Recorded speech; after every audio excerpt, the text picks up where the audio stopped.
Hello बच्चों, कैसे हो आप लोग। आई होप आप लोग बढ़िया होंगे, बढ़िया तरीके से लेक्चर्स को अटेंड कर रहे हैं और किसी भी तरीके से आपको कोई भी लेक्चर्स को अटेंड करने में कोई भी दिक्कत नहीं आ रही होगी। बच्चों, जैसे कि आप लोगों को इन्फॉर्म है, हम लोग जो लेक्चर हैं हमारे यूट्यूब चैनल कुमार प्रवीण जहाँ पर प्रोवाइड करा रहे हैं और इस पर साइंस के, मैथमेटिक्स के क्लास 10th, क्लास 9th के मैथमेटिक्स और क्लास 10th के साइंस के लेक्चर्स इस पर अपलोडेड हैं। तो आप लोग कोई भी लेक्चर्स, आप लोग चाहे 9th के स्टूडेंट्स हो, 10th के स्टूडेंट्स हो, अपने अपने क्लास से रिलेटेड लेक्चर्स देखें और उसको समझें। और लेक्चर्स जब भी अटेंड करते हो तो कमेंट बॉक्स में अपना नाम जरूर राइट करें ताकि हम लोग आप लोगों को समझ सके कि हाँ बच्चे आप लोग लेक्चर्स को अटेंड कर रहे हो। ठीक है, दोनों ही मीडियम्स के लिए लेक्चर्स है, ये हिंदी मीडियम हो या इंग्लिश मीडियम हो, दोनों ही मीडियमों के लिए लेक्चर बनाए जा रहे हैं। ऐसा नहीं है या इंग्लिश का या हिंदी का ही है, पर्टिकुलर किसी भी मीडियम का लेक्चर नहीं है, दोनों ही मीडियम का बाइलिंगुअल लैंग्वेज में इस्तेमाल करता हूँ, तो उसमें आप दोनों ही लैंग्वेज से समझ सकते हो। बच्चों, आज हम बात करते हैं, हमारा टॉपिक था आवर एनवायरमेंट, चैप्टर था हमारा our environment, chapter number 15 class 10th science NCERT जो आपकी बुक है। इसमें आज हम लोग एक नया टॉपिक स्टार्ट करेंगे। हमने इकोसिस्टम जान लिया, हमने फूड वेब जान लिया, हमने फूड चेन जान लिया। आज हम एक नए टॉपिक की ओर मूव करते हैं और आज का जो बच्चों हमारा टॉपिक है, how do our activities affect the environment. हमारी जो एक्टिविटियां हैं वो कैसे एनवायरनमेंट को अफेक्ट करती है। बच्चों मेरी बात समझना, हमारी जो एक्टिविटियां हैं वो एनवायरनमेंट को कैसे अफेक्ट करती है, हम उन सब चीज़ों के बारे में आज डिस्कस करेंगे। आइए, तो इसके लिए बच्चों पेज नंबर 260 लाइएगा आप लोग, पेज नंबर 260 बच्चों, पेज नंबर 260 और देखिए नीचे से 15.2 टॉपिक नंबर है आपका 15.2, देखिए डला हुआ है बुक में 15.2। We are integral part of the environment. जैसा कि हम जो जानते हैं, हम लोग एनवायरनमेंट के शुरुआत से ही हमारा पार्ट, क्योंकि एनवायरनमेंट हमसे जुड़ा हुआ है बच्चों। जैसा कि आप लोगों को इन्फॉर्म है, एनवायरनमेंट हमसे शुरू से ही जुड़ा हुआ है, किसी न किसी रूप में पर्यावरण से हम जुड़े हुए हैं। आज हम उन्हीं सब चीज़ों के बारे में डिस्कस करेंगे। एक सेकंड बच्चों, मैं बुक ओपन कर लेता हूँ। हाँ, हम सब पर्यावरण के समेकित भाग हैं, है नी, पर्यावरण से हम जुड़े हुए हैं। Change in the environment affect us and our activities change the environments around us. पर्यावरण में परिवर्तन हमें प्रभावित करते हैं बच्चों, पर्यावरण में परिवर्तन हमें प्रभावित करते हैं तथा हमारे क्रियाकलाप, गतिविधियां हमारे चारों ओर पर्यावरण को प्रभावित करते हैं। ये नहीं है आप यदि कुछ करोगे ना तो आप पर ही डिपेंड है पर्यावरण को सही रखना या पर्यावरण के साथ छेड़छाड़ करना। आप यदि कोई जो हमारा नेचर के अकॉर्डिंग कोई इन्वर्स एक्टिविटी आपकी नहीं रहेगी, प्रतिकूल एक्टिविटियां आपकी नहीं रहेगी, तो आपका नेचर अच्छा रहेगा। यदि आप उल्टी कुछ विपरीत करोगे, नेचर के अपोजिट कोई वर्क करोगे, तो प्रकृति पर भी उसका प्रभाव पड़ेगा, फिर वो आप पर प्रभाव अपना दिखाएगी। तो हमारी एक्टिविटियों पर डिपेंड है कि हम कैसा रहना चाहते हैं, नेचर के साथ हमारा बिहेवियर कैसा हो। In this chapter, we have already seen in class 9th how our activities pollute the environment. In this chapter, we shall be looking at our two of the environment problems in detail. That is depletions of the ozone layer and waste disposal. बच्चों क्या बोल रहा है आपसे कि हम सब कक्षा 9 में हम लोग पढ़ चुके हैं, हमारे क्रियाकलाप पर्यावरण को किस प्रकार प्रभावित करते हैं।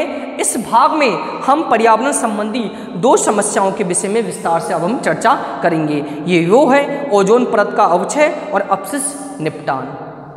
समझे बच्चों आप लोग, हम दोनों के बारे में पढ़ेंगे। सबसे पहले हम ओजोन लेयर के बारे में जानेंगे, फिर वेस्ट डिस्पोजल का, वेस्ट का कैसे डिस्पोजल किया जाए, कैसे कचरों का निस्तारण किया जाए, कैसे उनका मैनेजमेंट किया जाए, दोनों ही टॉपिकों के बारे में डिस्कस करेंगे। और आज का टॉपिक है आपका ozone layer and how it is getting depleted, ozone परत तथा यह किस प्रकार अपक्षयित होता है, यानी कैसे इसको नुकसान पहुंचता है। ओजोन जिसका फॉर्मूला बच्चों क्या होता है, O3। बच्चों ओजोन का जो फॉर्मूला होता है O3 और ऑक्सीजन का जो फॉर्मूला होता है बच्चों वो होता है, आप लोगों को पता होगा, O2। ठीक है, ये ओजोन का है फॉर्मूला। ये किसका है बच्चों, ओजोन। किसका है बच्चों, ओजोन।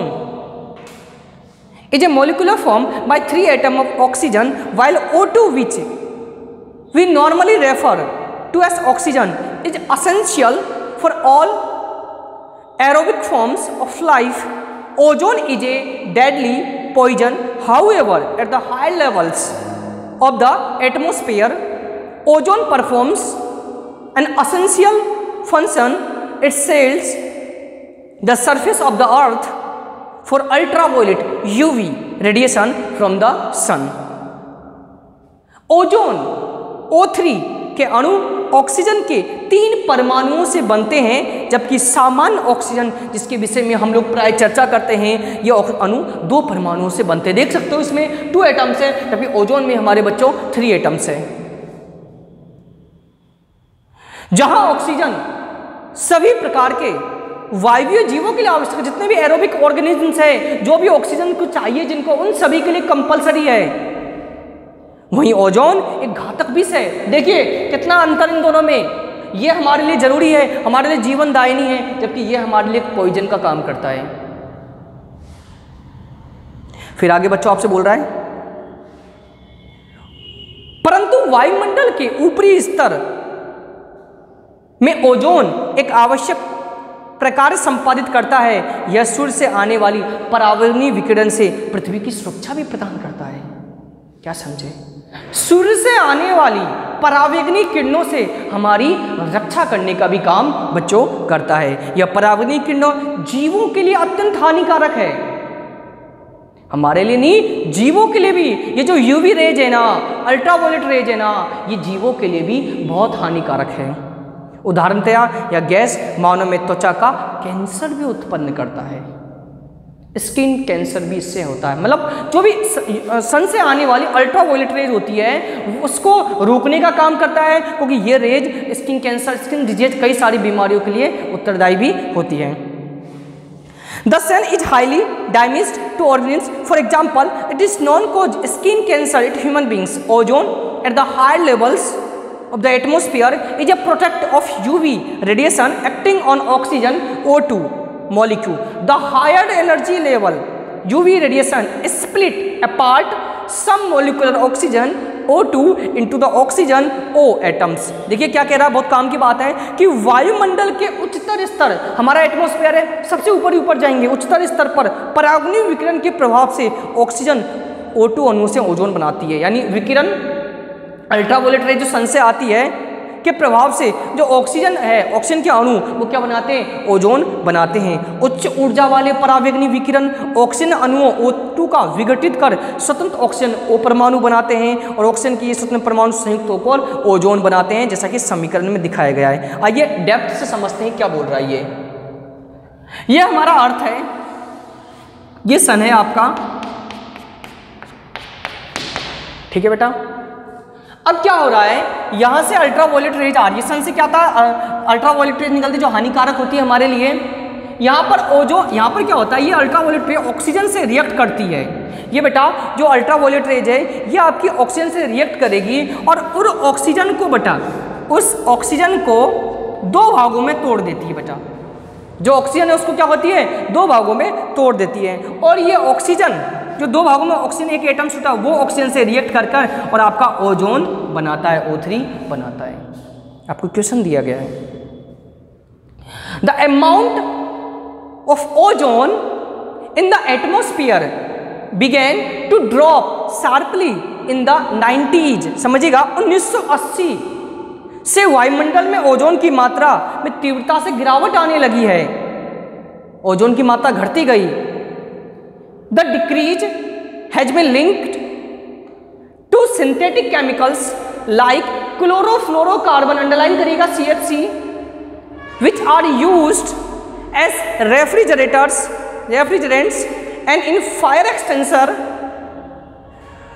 क्लोरोफ्लोरोकार्बन जैसे मानव संश्लेषित रसायन इसका मुख्य कारण है। आखिरकार ओजोन की कमी क्यों हो रही है, तो इसका रीजन भी हम लोग ही है। क्लोरोफ्लोरोकार्बन CFC जिसका फुल फॉर्म है, ये मानव द्वारा बनाया गया एक प्रकार का रसायन है जो इसको नुकसान पहुंचा रहा है। इसका उपयोग रेफ्रिजरेटर में, जो आपका फ्रीज है, AC है, अग्निशामन फायर एक्सटेंशन में किया जाता है। आगे दिया गया underline 1987 the United Nations environment programme, underline कर लेगा UNEP फुल फॉर्म है, success in the foreign an agreement to freeze CFC production at 1986 levels.